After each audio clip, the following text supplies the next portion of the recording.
far beyond in depth on scheme talk than anyone is generally used to from a head coach. I love that though. What we didn't talk about in our last episode was Coffee and I were at the coaches' kickoff dinner in Dallas, and on a couple of occasions you could tell he had like lost the room with the depth that he was getting into and talking about a 3-3-5. Man, that's awesome though. That's so awesome. I love it.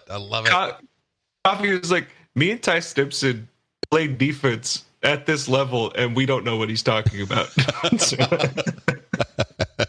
It's so great.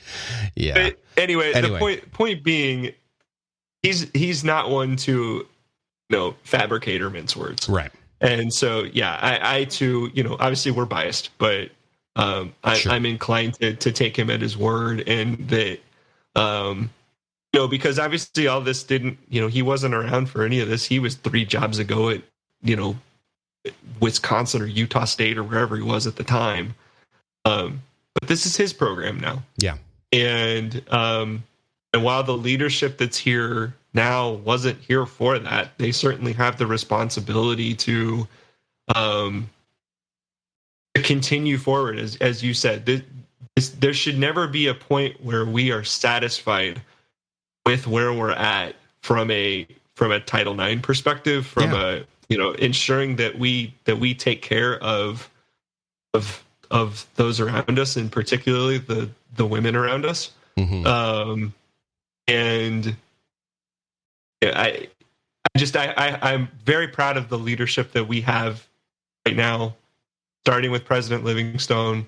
God, I don't know how we got back roads when we did. No kidding. And so it's. I'm pleased in that regard, because I'm confident that that's going to be the continuation of good things in that aspect. Yeah. I completely agree. It's thank God for all 3 of them for sure. And let's get into a little bit really quick.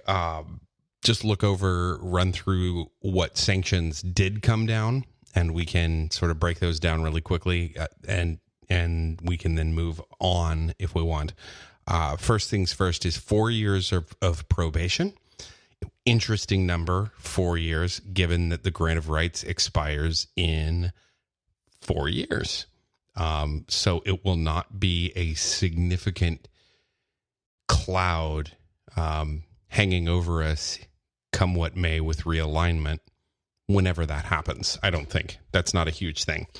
That is to say, basically, I don't get any trouble for the next 4 years. Yeah. So we're the NCAA saying we're going to monitor the situation. Yeah, absolutely. That's all that is. Absolutely. A $5,000 fine, which you pointed out earlier, is basically speeding, a glorified speeding ticket in the I-35 corridor where all the construction is. I'm almost tempted now to go and look up in McLennan County what would cost more than what Baylor's having to pay for this. Yeah, I mean, for a personal fine, that's $5,000 is pretty steep, but it's still for a university, not at all. And if you're trying to send a message with that, it's a pretty weak message. In McLennan County, a 20,000 pound or over weight violation is $7,000. Oh wow!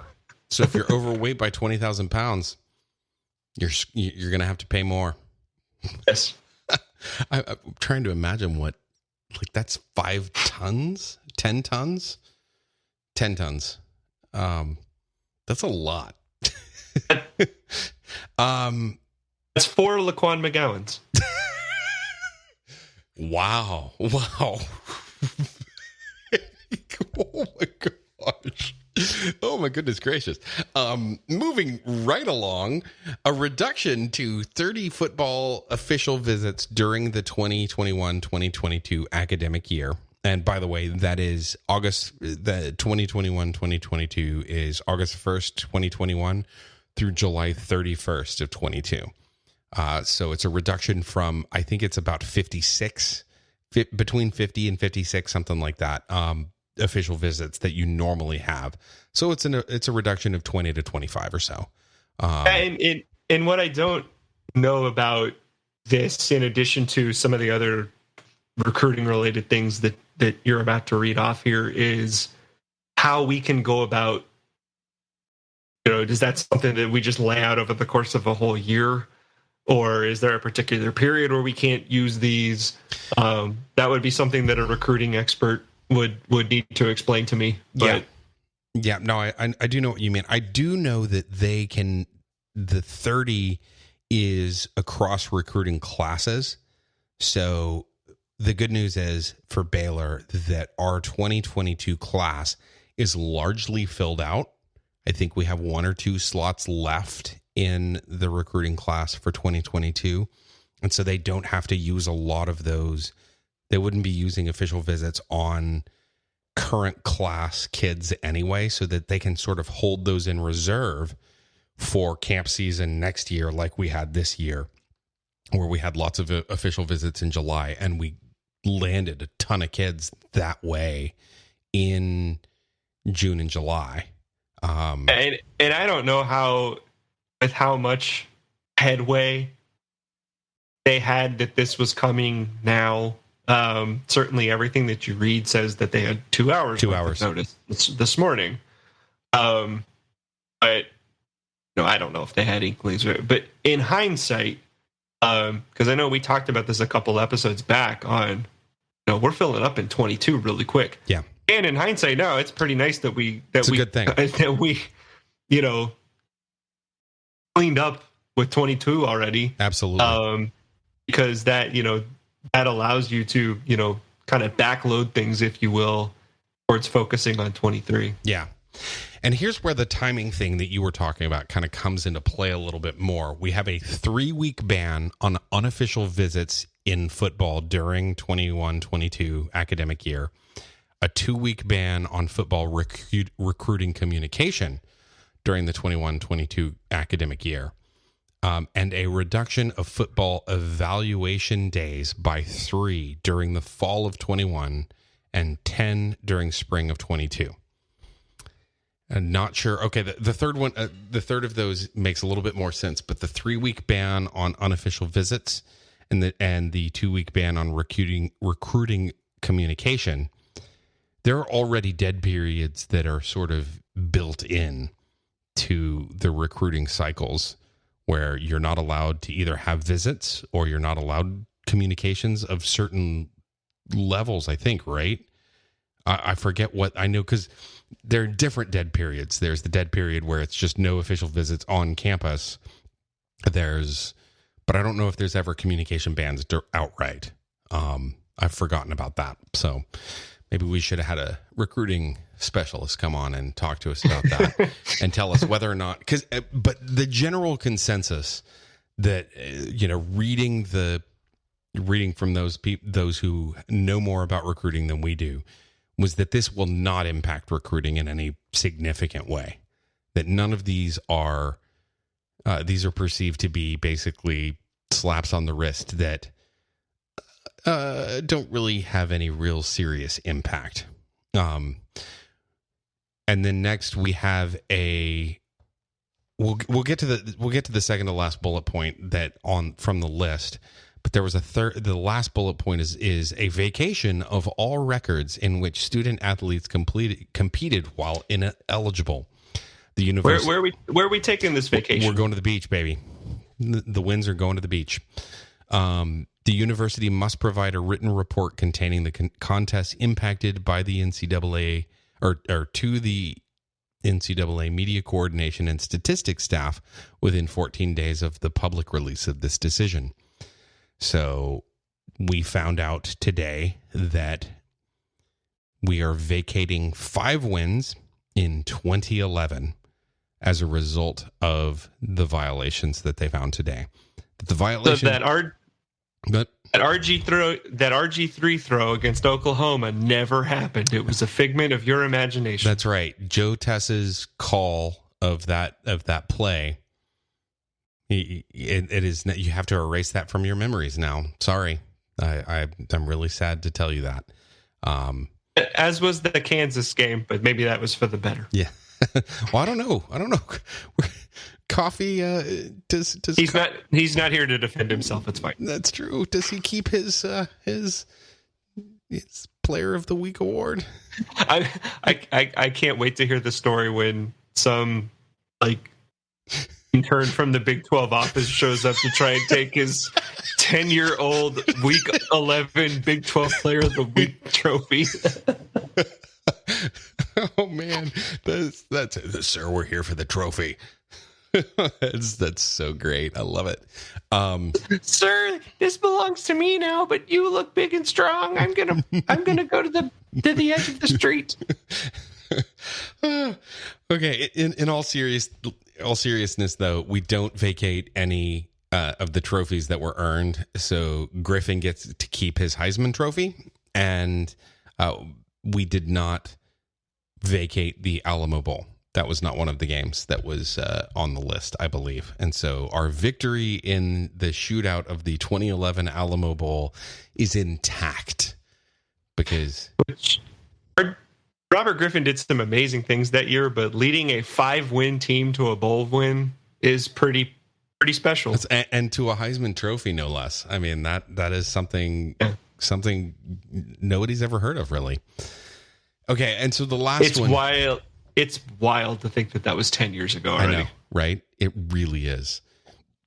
But yeah, here we are. And you were talking about it, about the amount of time that's passed between when the whole thing started. And I put this out on Twitter this morning, but my youngest daughter was 3 months old when we released the Pepper Hamilton report and made it public, or the findings of fact. She started kindergarten today. She was 3 months old. She started kindergarten today. So just gives you a little bit of perspective on how long this thing has been hanging over Baylor's head.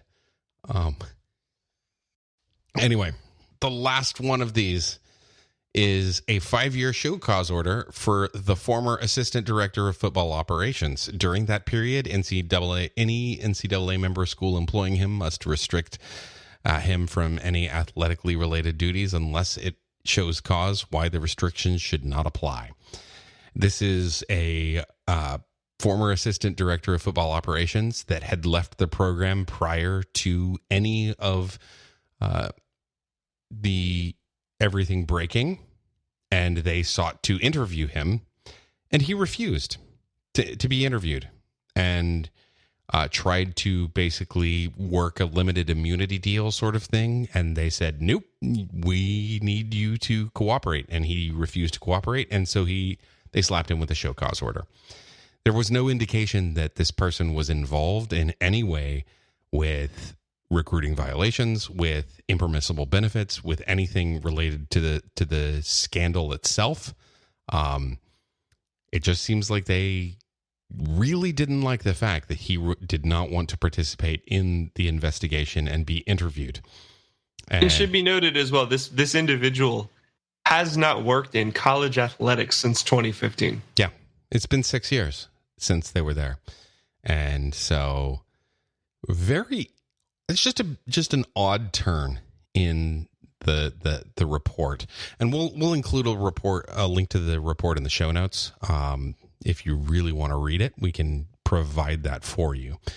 But it is it's a little bit odd and feels, if you read the whole thing, it feels just a little bit weird. There were some statements in the report about the former head coach. If you're on Twitter, you've seen those covered extensively. They were not glowing. They were not friendly.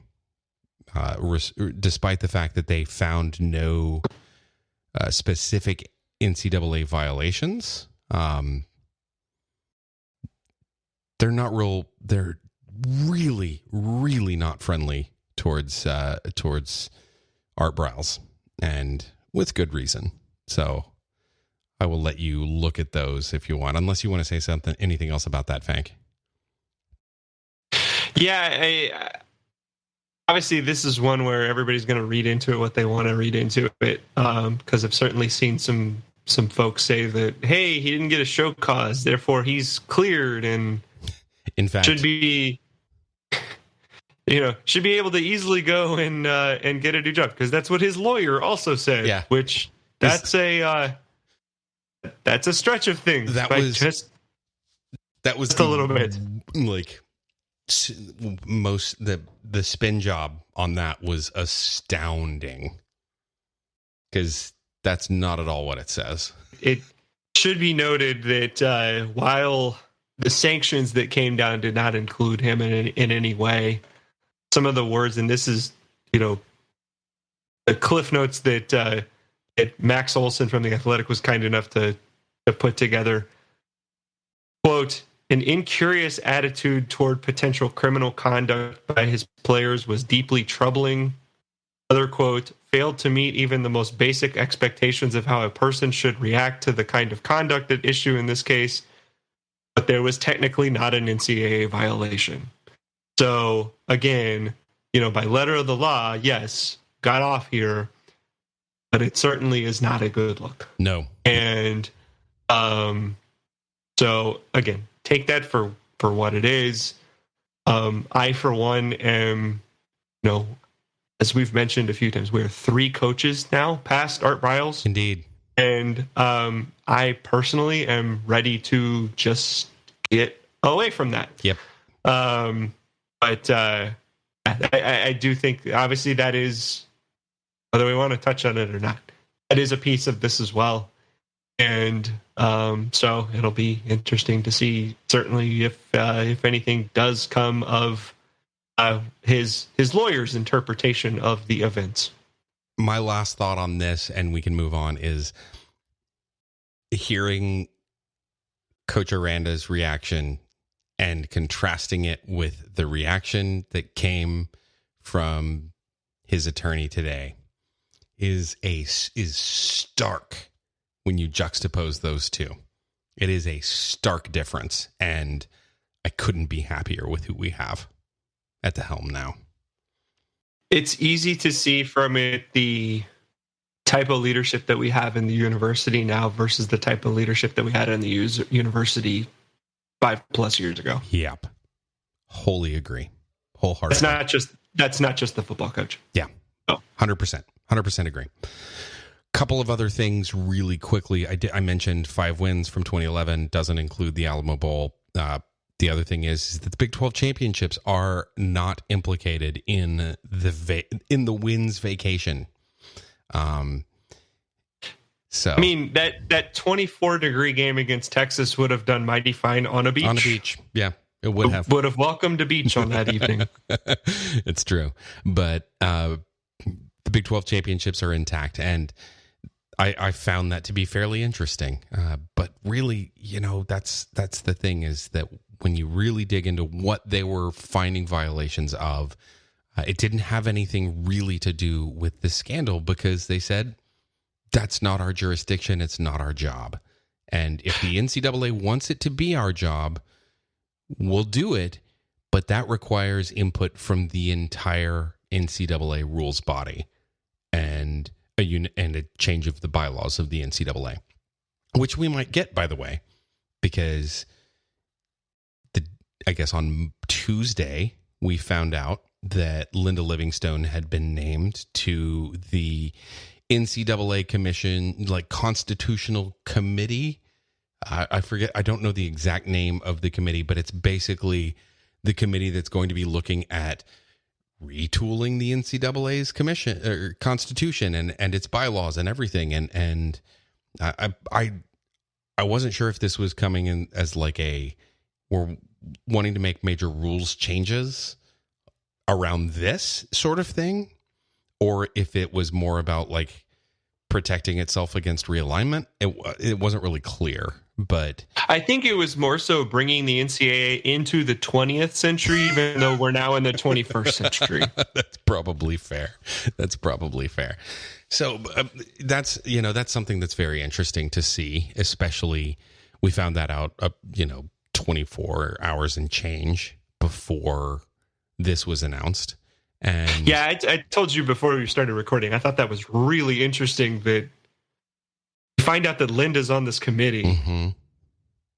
And then I shouldn't call her Linda. She's Dr. Livingstone. Yeah, Dr. Livingstone. That she's on this committee, and then less than a day later, this is going to come out, and so that was the one thing that gave me some, cross of fingers going into it this morning. That I have a feeling that they wouldn't have named her to a committee if they were just going to then turn around and backhand slap us back 5 more years into the Stone Age. So no, totally, that's a good point. And so I think with that, we can close the book on this and look a little bit more at some of the stuff that we were thinking about before. Like you said, this is a time where we can finally close this chapter in the athletic department's history on this subject. And I know for one thing, it's going to be really nice going forward to not have it being used as a constant negative recruiting tool against the program. That's not something they're going to have to fight against anymore, where you have, programs 90 miles south and 90 miles north who are saying they've got big violations coming. The NCAA is going to throw the book at them at any time, and then you're going to be out of a program if you go to that school. They don't get to do that anymore, and that's a really good thing. So closure's not bad. And when they said throw the book, they meant a 1-pager. A 1-pager. Like 7 bullet points. That's really all it is. No. Yeah. And so there we go.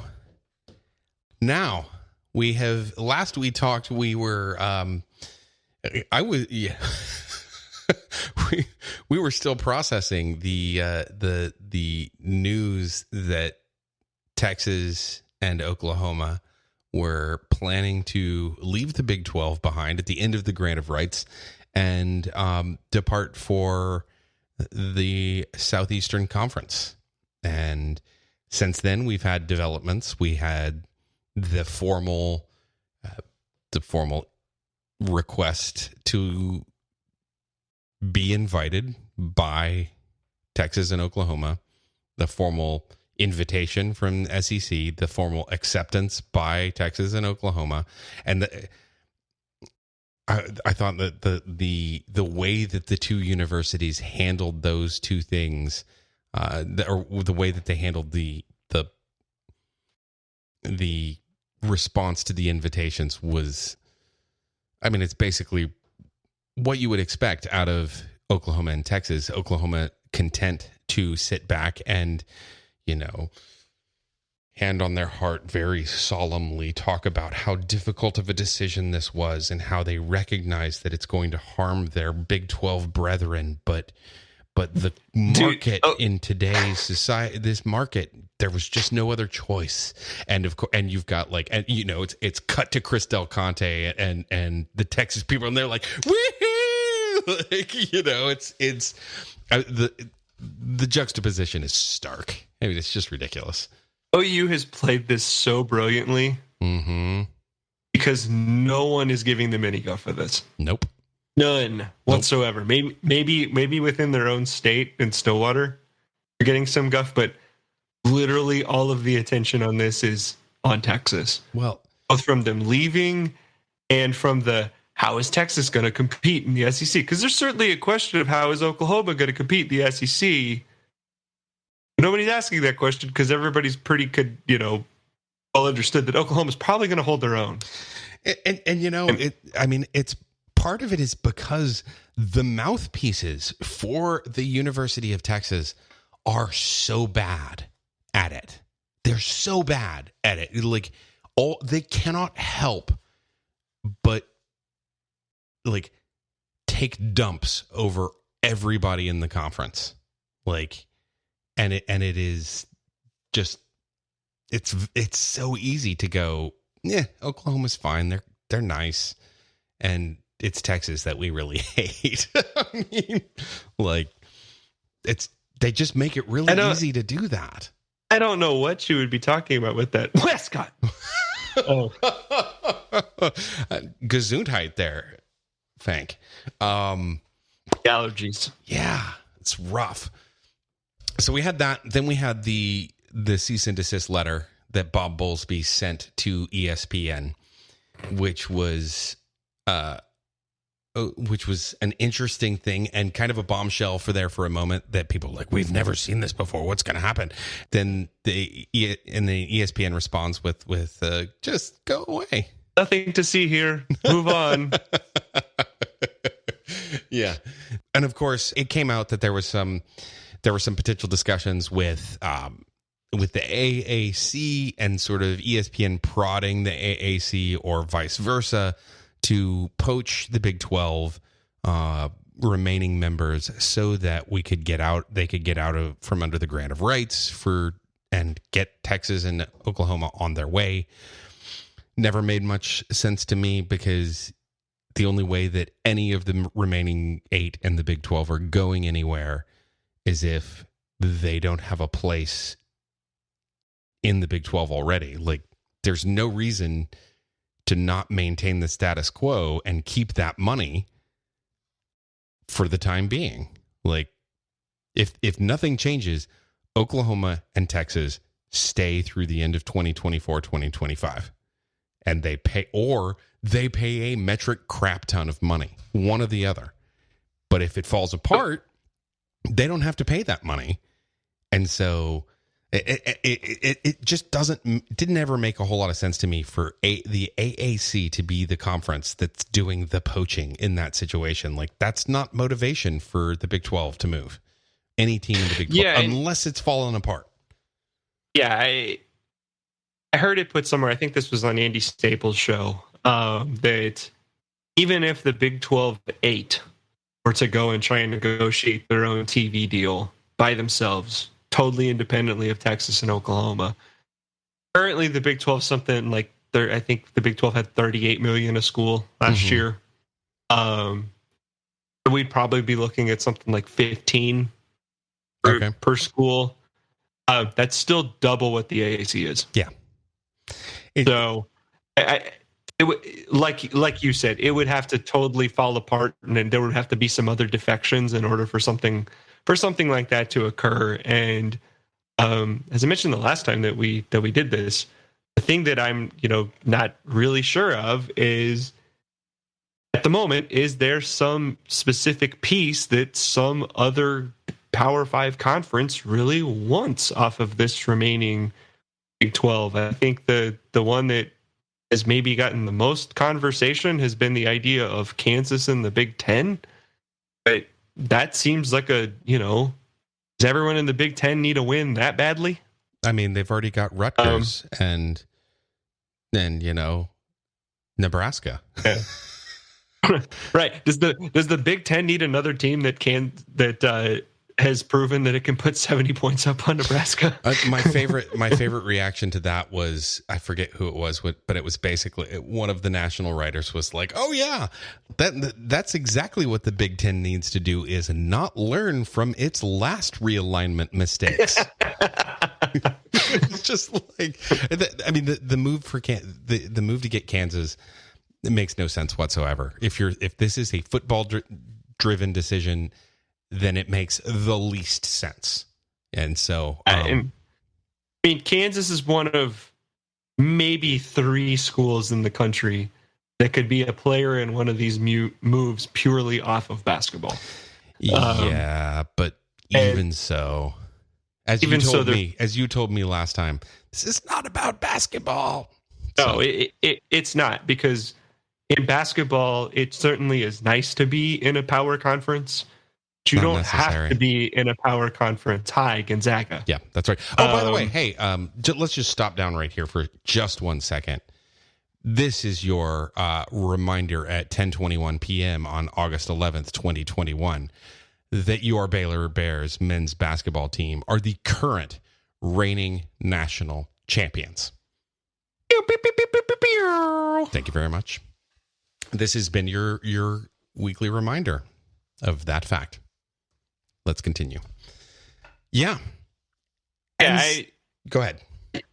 I think that still stands, and there was a rumor from some like Kansas City radio host that was talking about how it was imminent, how it was imminent, and I heard somebody put like, Texas and Oklahoma did this in secret for 6 months. You mean to tell me that Kansas pulled this off in 3 weeks? What I loved was the radio host quoting somebody and saying that he said that this was imminent, and the walk back that happened like 3 minutes later. I mean, it was like the time from this is happening and it's imminent to whoa is like 3 minutes, and it was I didn't say it was imminent. I said it's possible. And I'm hearing more about it than I had before. Like, there's nothing imminent about it. It was incredible, the walk back that happened there. It was some pretty awesome dude of West Virginia level of reporting. Oh yeah. Which apparently, yeah, and they're a lock for the ACC too. Oh yeah, of course they are. Of course they are. In all seriousness, I think, like I said on the last episode, I think the Big Ten makes the next move here. I don't know what that is. Maybe it's doing nothing, and because I don't think they're in a position where they have to do something, because they're the clear number 2 money making conference right now, and so they could look at doing something like a Kansas and Iowa State. I just don't see that being really, exciting for them. They could look to the ACC, but the ACC's grant of rights is in place until 2036. That's the year when my 3-year-old will graduate from high school. Yeah. Basically, if anything happens with the ACC, they're going to have to renegotiate that hard. So. Right. Yeah. And I've even heard some random stuff about like Big Ten because of those two things, and given the NFLization of this sport as the SEC's kind of starting off with, that the Big Ten might even look out to like USC and Oregon, which I feel like that there are major logistics with. You do have to think about not football with some of this eventually. Man, the epic swim meets that will feature USC at Rutgers, that LA to New York City, trip for your swim meets. Oh, Oregon versus Maryland, Nike versus Under Armour. The true feud begins. That's exactly right. That doesn't make a whole lot of sense to me either. The thing that I have appreciated about it has been the fact that it seems to have stabilized. Like we kind of thought it could go either one of two ways, right? You could have this being the next domino that fell, that kicked off the next big round of recruiting, and there was a gold rush. That hasn't really materialized in a meaningful way yet.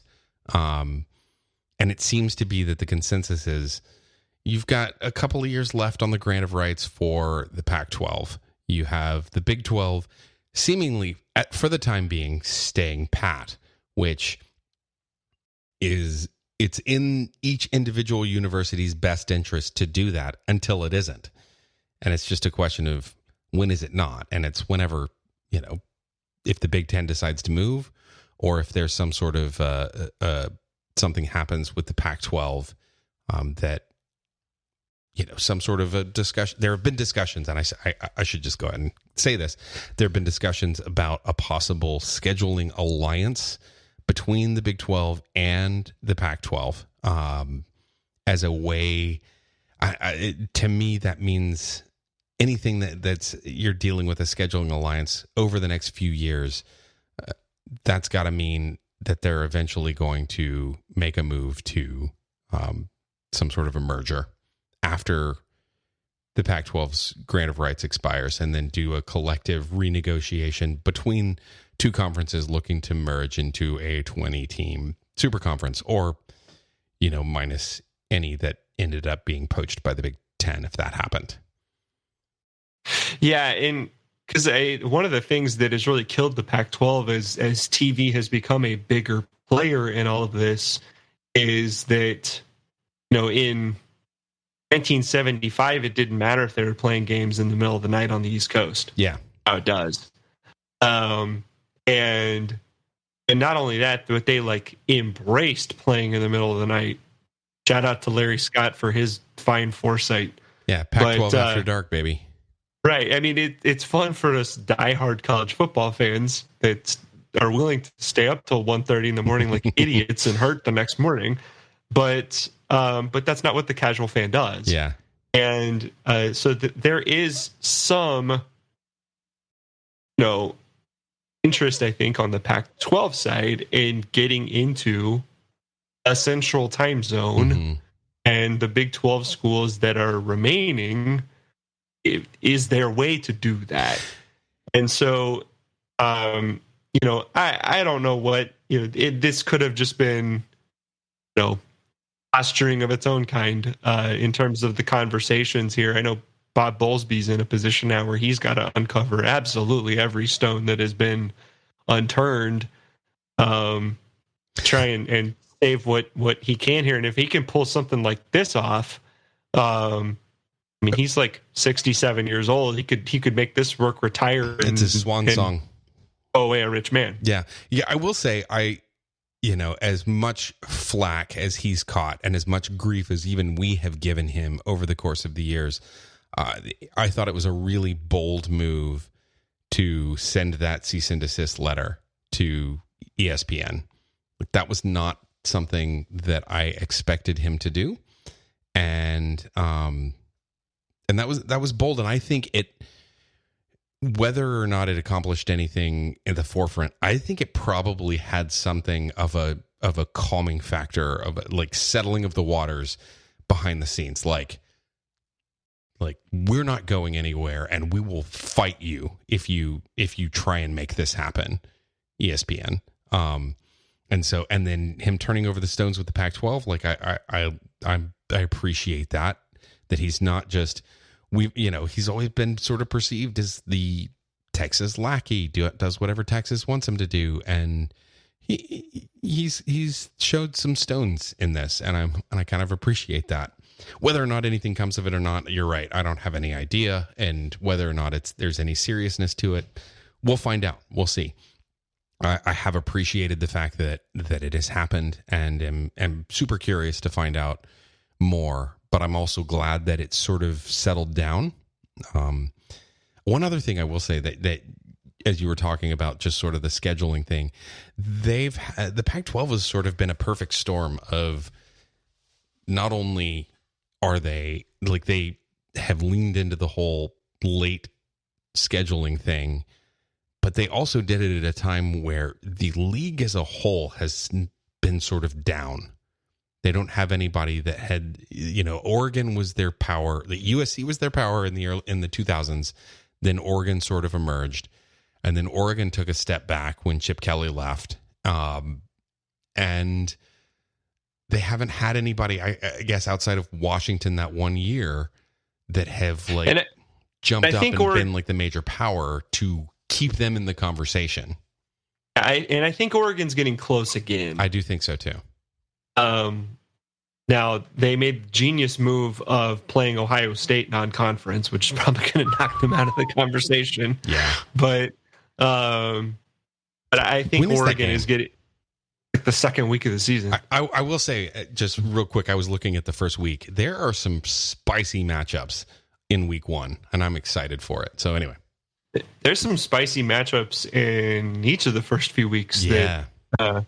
I can already tell you 3.5 weeks out, I don't want to touch the Louisiana versus Texas line with a 10-foot pole. Yeah. Picks of the week are coming back, baby. Yes, they are. Recommendations of what not to do are coming back. It's exactly right. But no, we're all guessing as to where this is going to end up. But it was, the Pac-12 thing is interesting because it does give us a bit of a lifeline to the Power Five, and it's probably the most likely of anything to work out for us in terms of staying with a current Power Five conference. If you're assuming that the Big 12 does not remain in that stratosphere. Also interesting from a timing perspective because the Pac-12's much aligned TV deal expires in 2024, the year before ours does. Yeah. So, there's a lot of differing timelines at work here. You talk about the Big 12's grant of rights, Pac-12's TV agreement, when Texas and Oklahoma can get out, because I bet quite a bit of money that they're not still playing Big 12 football in 2024.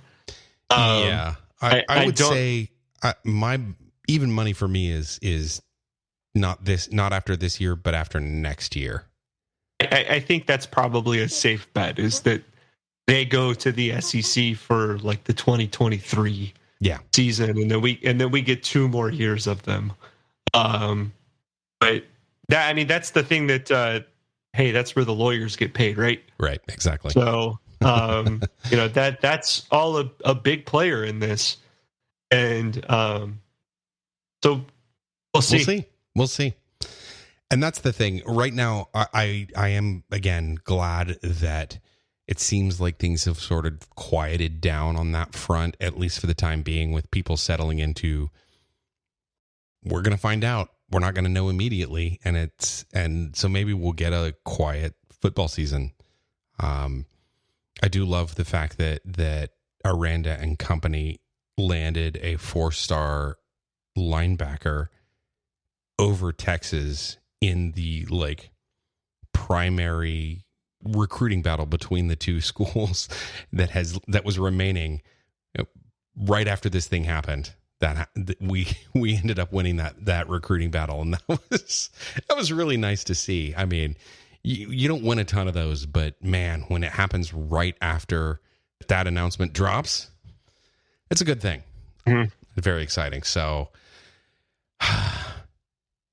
things settling down in good ways. The lines are falling in pleasant places, and we are getting close to actual football talk.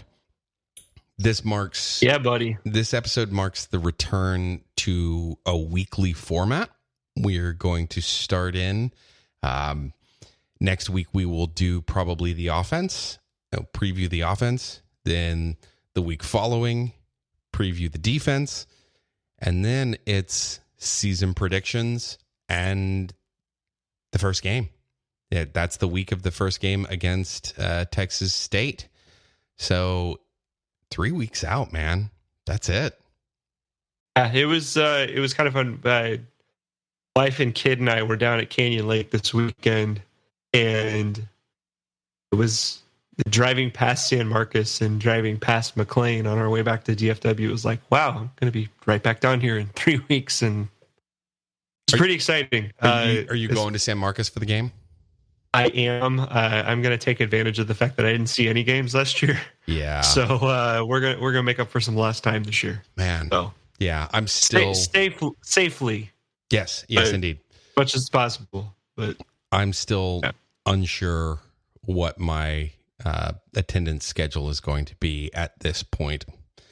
All right. Well, I guess that's about it. Do you have anything else you want to go over before we get out of here? Or we want to save it all for coffee for next week? And that offensive preview should be interesting. No kidding. Lots of questions there. Maybe some of the good variety too. Yeah. But man, I'm excited. I'm excited for football. I was starting to get there, and then the realignment stuff happened, and that kind of quenched my excitement for a little while. And then this past weekend, it finally hit me. It was like, okay, I'm excited. Let's go. It's time. Let's get pumped about this thing. And then, of course, the drama happened today. But that was only temporary, and I'm back to being excited about football season coming around again. So, yeah. Here. It is. I also saw today that today was the 1-year anniversary of the Big Ten and Pac-12 announcing that they weren't going to play football in the fall. So we're not doing that, at least. Yes. What a weird year it was. Man, it sure was. And I don't want to go back there. So, yeah, get vaccinated. Here. Yeah. All right. Anything else before we get out of here? Let's let these fine people go. They made it past minute 2 all the way to here. Yeah. Congratulations if you stuck with us all the way here. Tweet at us if you did. I have no passphrase or anything that I can tell you to do. So, yeah, just say congratulations, Mark. Tweet at Mark and at Our Daily Bears and say congratulations if you made it to this part of the podcast. For Fank, I'm Peter. And for the Absent Coffee, saying sick 'em Bears. We will talk to you next week and have actual football things to discuss. Sick 'em. We'll see you.